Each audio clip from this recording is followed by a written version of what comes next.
Mansfield today, nice to have you with us. I got a few emails in after the show yesterday with Chris Gibbons saying, what is that above your USPA logo on your shirt? Well, it is November, so it's officially Poppy Month, because November the 11th, of course, is the Remembrance Day. So if you have your poppy, remember, this is the month that you wear your poppy. And that's why I'm wearing my poppy. It's that simple. See, you just send the questions to info@mansfieldtoday.com and we'll answer them. Even if we have to have a lawyer sitting next to us to answer the questions, it's fine. Lance Brogden, nice to have you with us again. Afternoon, Jim. Good to see you, man. Yeah.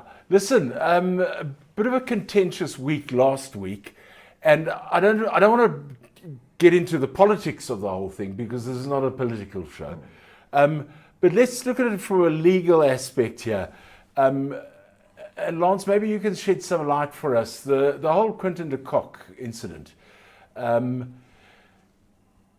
brings to mind, in my mind in any case, the whole thing about the rights of the individual against the rights of an organization or a company, for example. And this has also been highlighted by the recent talk about people having to have the vaccination jab. So there's a balancing act here where the scales are not quite sure which way they should be going. From a legal point, I mean, how is the legal world taking a look at things like the Quintin de Cock incident? Well, Jeremy, thank you. It's a good question, and it's not even about honing in on Quintin and the matters that happened there.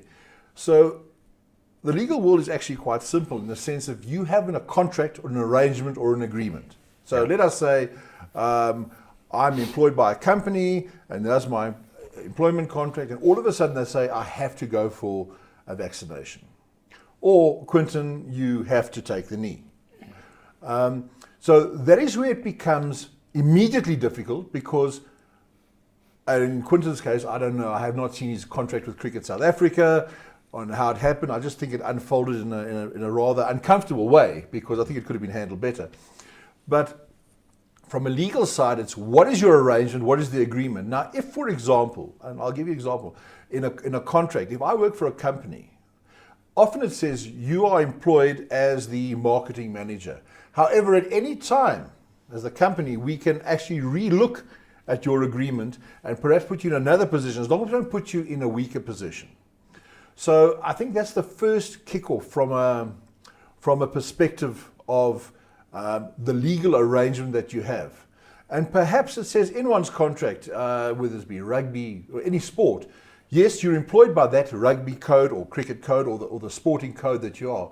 However, subject to further decisions and direction given by Cricket South Africa, you will fall in line with it. Now, one doesn't, but that's where the challenge comes in, is what's in your agreement? From a legal perspective, I'm not giving an opinion. What was your agreement or is your agreement? And if it wasn't there, but you're happy to relook at your agreement, that's what two parties do. You relook at the agreement.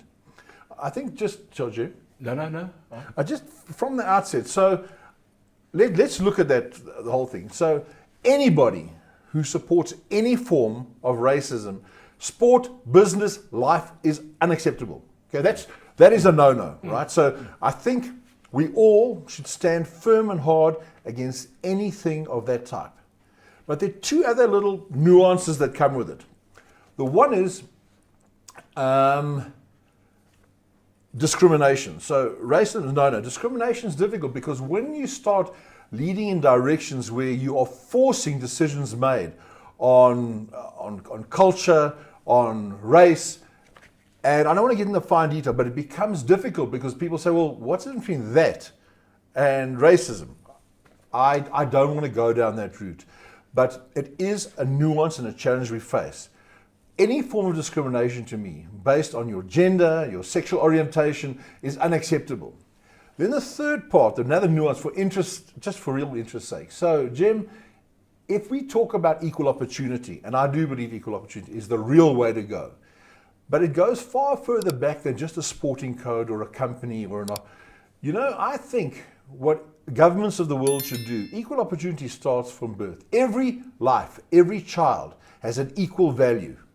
Every human has equal value.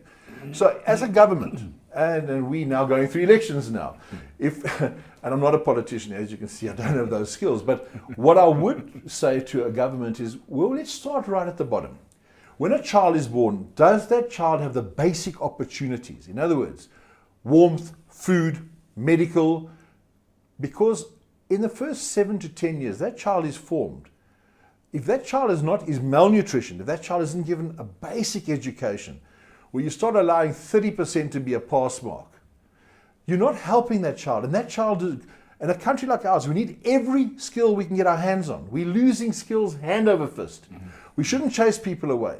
So my balance is, I'm anti any form of racism. It's not acceptable. It's not even for a debate anymore. We passed that. It's not acceptable. Secondly, we can't discriminate on your sexual orientation, on whoever you are.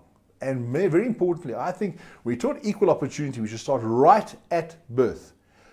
Does that mom have a place to have a child born safely? Is there proper nutrition for that child? Is there a basic education to give the child opportunities to open equal opportunities? Okay, let's take it back though again to the where we started with the whole cricket thing, and obviously it comes back to contractual obligations. Yes. Yeah. Why do you think there was such a big brouhaha about the Quintin de Cock episode, and the same wasn't brought up, not that I'm aware of, when Hashim Amla, for example, wouldn't wear the Castle Lager logo because it was against his religious beliefs. But surely, I would imagine that if a sporting body or code signs a contract with a sponsor, you are bound by that as well. You know what I mean?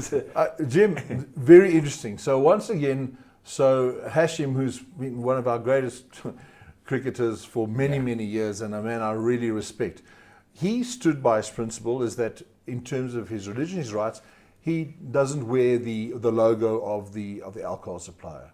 It's fine. And they accepted that. So there was an arrangement and an agreement. Okay, you see, so what I'm saying is, it comes back to, yes, we can move it around, and they respect him and we respect him, and that's their product, and, you know, in different environments, the product's totally acceptable. You and I have been known to have a couple on occasion.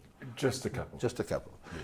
But then comparing that to a Quintin de Cock situation, and I don't know him personally, I have absolute respect for him as a cricketer. I think he's amazing and a great contribution to South African cricket. Yeah, absolutely. Besides that, he's born on the same day as I am, but about 25 years later. A century later. But so I don't know the fine nuances of that. But what a little bit I know about him is he's just the sort of guy who doesn't like being told what to do. And most of us are like, I'm like that. Don't tell me. Discuss things with me. That's what I'm saying. This could have been handled a lot better. And I tell you what, I can promise you, he's as far from a discriminatory person in any way whatsoever. It's not his style at all. He's just a super South African. But once again, the way things are handled are the challenges. And I hope we all learn from this. And we all learn from Hashim.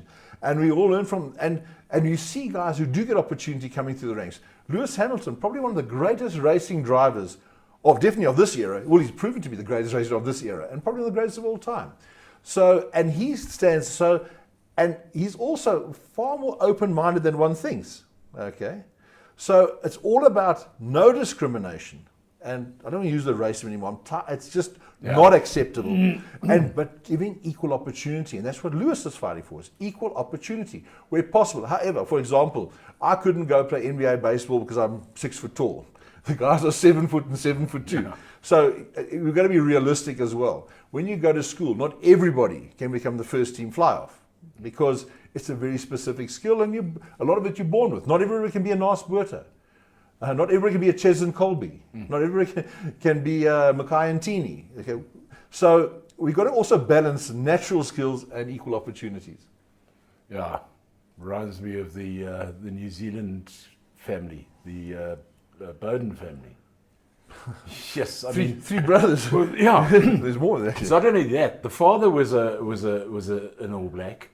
3 brothers are All Blacks. Sometimes playing in the same team. Yeah, exactly. And the 2 sisters have both represented New Zealand in their specific sports as well. And I mean, that's just an example of natural talent that comes to the fore. Yeah.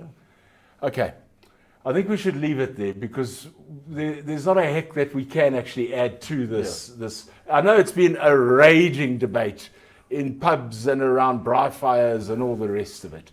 But I think Lance's point is an incredibly valid one, that we need to just start looking at equal opportunities and creating the space where everyone has an equal opportunity From birth. from birth. Yeah, from that's, birth. That's the We don't want any malnutrition children anywhere in the world. You know, there's massive talent being lost. You can't catch up after 7 or 10 years when that damage is done. yeah. Please, everybody, think about it. Lance, nice to have you with us. Jeremy, thank you. Bit of a different one today, Yeah. but you know what? We go all over. We go with the flow. Exactly. Thanks, Jim. Yes. Advocate Lance Brogden, thank you very much for joining us. Bye bye.